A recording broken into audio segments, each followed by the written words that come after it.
کیونکہ یہ لوگ جاتے تھے شام اور راستے میں ان کو قوم لوط کی بستی کے آثار بھی نظر آتے تھے، مدائن شعیب بھی نظر آتے تھے، مدائن صالح بھی نظر آتے تھے، اور یہ ان کو آتے جاتے دیکھتے تھے، ان کو پتا تھا یہ قومیں تباہ ہوئی ہیں، ان پہ عذاب آیا ہے، تو اللہ تعالیٰ ان کی توجہ وہیں پہ ہی مبذول کروا رہے ہیں۔ اب پھر اللہ تعالیٰ کے اوپر ایمان کی بات آ رہی ہے، قُل لِمَن مَا فِی السَّمَاوَاتِ وَالْأَرْضِ قُلِ اللَّهُ، ان سے پوچھو آسمانوں اور زمین میں جو کچھ ہے کس کا ہے؟ کہو سب اللہ کا ہے، اس نے رحم و کرم کا شیوا اپنے اوپر لازم کر دیا ہے قیامت کے روز۔ اور یہ کیوں اللہ نے بات کی کہ رحم و کرم کا شیوا اپنے اوپر لازم کر دیا، کہ اتنی ساری تمہاری نافرمانیاں وہ دیکھ رہا ہے پھر بھی تمہیں پکڑ نہیں رہا، کیوں؟ کیونکہ اس نے اپنے اوپر رحمت کو لازم کیا ہوا ہے۔ قیامت کے روز وہ تم سب کو ضرور جمع کرے گا، یہ بالکل ایک غیر مشتبہ حقیقت ہے، مگر جن لوگوں نے اپنے آپ کو خود تباہی کے خطرے میں مبتلا کر دیا وہ اسے نہیں مانتے۔ وَلَهُ مَا سَكَنَ فِي اللَّيْلِ وَالنَّهَارِ وَهُوَ السَّمِيعُ الْعَلِيمُ، اللہ رات کے اندھیرے اور دن کے اجالے میں جو کچھ ٹھہرا ہوا ہے سب اللہ کا ہے، وہ سب کچھ سنتا اور جانتا ہے۔ کہو اللہ کو چھوڑ کر کیا میں کسی اور کو اپنا سرپرست بنا لوں، اس خدا کو چھوڑ کر جو زمین اور آسمان کا خالق ہے، جو روزی دیتا ہے روزی لیتا نہیں ہے۔ کہو مجھے تو یہی حکم دیا گیا ہے کہ سب سے پہلے میں اس کے آگے سر تسلیم خم کر دوں، اور بہرحال تو بہرحال مشرکوں میں شامل نہ ہو۔ کہو اگر میں اپنے رب کی نافرمانی کروں تو ڈرتا ہوں ایک بڑے خوفناک دن مجھے سزا بھگتنی پڑے گی۔ اس دن جو سزا سے بچ گیا اس پر اللہ نے بڑا ہی رحم کیا، اور یہی نمایاں کامیابی ہے۔ یعنی دوزخ کی آگ سے بچ کر جنت کا وارث بن جانا یہی سب سے بڑی کامیابی ہے۔ یہ کامیابی نہیں ہے جو کئی دفعہ لوگ کہتے ہیں نا کہ کیا ہوا، ہم نے کچھ گناہ کر لیے، کچھ دن ہم دوزخ میں چلیں گے، آخر کار تو ہم سارے جنت میں ہی چلے جائیں گے۔ تو اتنا حوصلہ کسی کے اندر نہیں ہو سکتا کہ وہ دوزخ کی آگ کو برداشت کر سکے، کیونکہ اگر ہم اپنا ہاتھ چولہے پہ 10 سیکنڈ نہیں رکھ سکتے نا تو پھر ہم بڑی اچھی طرح سے اس چیز کو امیجن کر سکتے ہیں کہ پھر ہم جہنم کی آگ کو کیسے برداشت کریں گے۔ تو بڑی کامیابی کیا ہے کہ جہنم سے بچا کر کوئی جنت میں داخل کر دیا جائے۔ اور اگر وہ تمہیں کسی بھلائی سے بہرہ مند کرے تو وہ اپنے بندوں پر کامل اختیار رکھتا ہے اور وہ دانا اور باخبر ہے۔ ان سے پوچھو کس کی گواہی سب سے بڑھ کر ہے؟ کہو میرے اور تمہارے درمیان اللہ گواہ ہے، اور یہ قرآن میری طرف بذریعہ وحی پہ بھیجا گیا ہے۔ یہ مانتے نہیں تھے نا، یہ کہتے تھے کہ رسول اللہ صلی اللہ علیہ وسلم کو کوئی اور سکھاتا ہے، یا یہ یہود و نصارہ کی انہوں نے کتابیں پڑھی ہیں اور وہاں سے یہ لوگ اس طرح کی آیات خود گھڑ لیتے ہیں۔ تو اس بارے میں بات ہو گئی ہے کہ اس کے بارے میں کون گواہ ہے، اور سب سے اچھی گواہی کس کی ہو سکتی ہے؟ اللہ تعالیٰ کی۔ کیا واقعی تم یہ شہادت دے سکتے ہو کہ اللہ کے ساتھ دوسرے بھی خدا ہیں؟ یعنی اہل مکہ سے ایک سوال پوچھا جا رہا ہے کہ دیکھیے شہادت کب دی جاتی ہے؟ شہادت کے لیے علم ہونا ضروری ہے نا، کسی چیز کو واقعی آنکھوں سے دیکھا ہو، دل میں یقین ہو، تبھی ہم کسی چیز کی شہادت دے سکتے ہیں۔ صرف اپنے ذاتی گمان یا پھر ذاتی نظریے یا کوئی قیاس آرائیوں کے اوپر تو شہادت نہیں دی جا سکتی۔ کہو میں تو اس کی شہادت ہرگز نہیں دے سکتا، کہو خدا تو وہی ایک ہے، اور میں اس شرک سے قطعی بیزار ہوں جس میں تم مبتلا ہو۔ جن لوگوں کو ہم نے کتاب دی وہ اس بات کو اس طرح غیر مشتبہ طور پر جانتے ہیں جیسے ان کو اپنے بیٹوں کے پہچاننے میں کوئی اشتباہ پیش نہیں ہوتا۔ اب یہاں پہ اہل کتاب کی بات کی گئی ہے، لیکن آپ دیکھیے انڈائریکٹ وے میں، مگر انہوں نے اپنے آپ کو خود خسارے میں ڈال دیا، وہ اسے نہیں مانتے۔ اور اس شخص سے بڑھ کر ظالم کون ہوگا جو اللہ پر جھوٹا بہتان لگائے یا اللہ کی نشانیوں کو جھٹلائے، یقیناً ایسے ظالم کبھی فلاح نہیں پاتے۔ اب کیا اللہ تعالیٰ کے اوپر جھوٹا بہتان یہی ہے نا کہ یہاں پہ اس کانٹیکس میں کہ یہ قرآن اللہ نے نازل نہیں کیا۔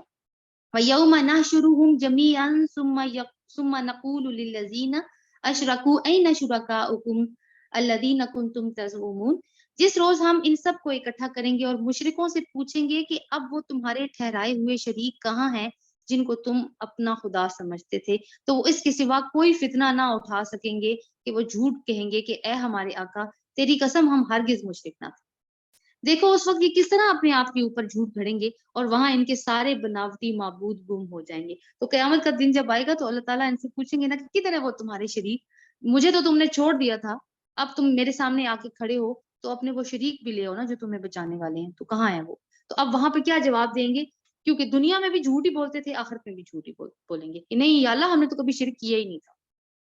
یعنی آخرت میں کیوں، دنیا میں جھوٹ کیوں بولتے تھے؟ ضد کی وجہ سے، دل میں جانتے تھے یہ کافر کہ رسول اللہ صلی اللہ علیہ وسلم سچے نبی ہیں اور ان کے اوپر جو کلام اتر رہا ہے وہ واقعی اللہ کا کلام ہے، لیکن اپنی ضد اور ہٹ درمی کی وجہ سے جھوٹ گھڑا، اور آخرت میں کیوں جھوٹ گھڑیں گے؟ اپنے آپ کو بچانے کے لیے۔